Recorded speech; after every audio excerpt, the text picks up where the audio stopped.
Hello friends, नमस्कार। आज आपण मुळ्याची चटणी बनवणार आहोत। चला तर मग बघूया कशी करायची ती। मुळ्याची साळ काढून घेतलेली आहे। आता त्याला आपण किसून घेऊया। आपण इथे मुळा किसून घेतलेला आहे। त्याच्यामध्ये थोडं मीठ टाकून थोडा वेळ झाकून ठेवून घेऊ, मिक्स करून, म्हणजे त्याचं सगळं उग्र पाणी निघून जाईल। तुम्हाला जर पाण्याने धुवून घ्यायचं असेल तर घेऊ शकता। आम्ही धुवून नाही घेते, कारण मुलांना त्याचा थोडा वास तरी हवा असतो, म्हणजे मुळा खाल्लेलं माहिती पडते त्यांना, नाहीतर कच्चा मुळा वरतून मागतायत, म्हणून आम्ही पाण्याने नाही धुवते। मीठ टाकून त्याच्यातलं सगळं पाणी काढतो।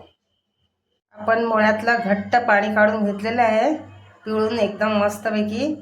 आणि इथे कांदा मिरची घेतलेली आहे फोडणीसाठी, कोथिंबीर घेतलेली आहे, शेंगदाण्याचं कूट घेतले थोडं, आणि टोमॅटो चिरून घेतलेला आहे। चला तर मग करूया सुरुवात।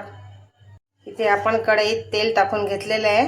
आता त्याच्यामध्ये आपण कांदा आणि मिरची टाकूया। कांदा मिरची फोडणीला टाकली आहे।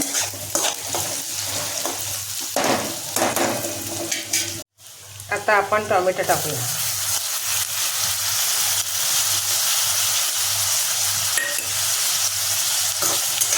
टोमॅटो टाकला, त्याला चांगला परतवून घ्यायचा।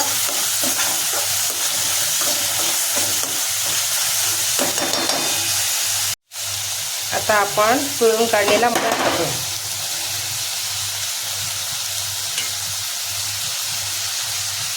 मुळा टाकला आणि त्याच्यावरती थोडं मीठ टाकूया। तुम्हाला जेवढं आवडीप्रमाणे आवडतं त्याच्या हिशोबाने।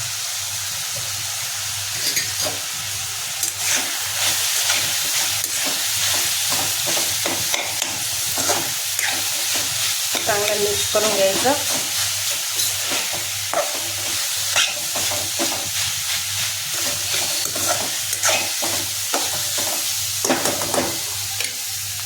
आता आपण शेंगदाण्याचा कूट टाकायचा, त्यानंतर कोथिंबीर टाकायची, हे चांगलं परतवून घ्यायचं।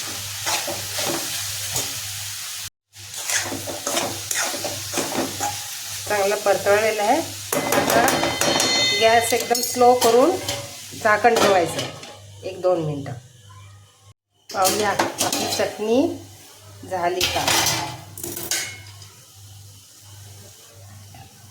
आपली मुळ्याची चटणी तयार झालेली आहे। तुम्ही अशा पद्धतीने करून पहा आणि कमेंटमध्ये जरूर कळवा।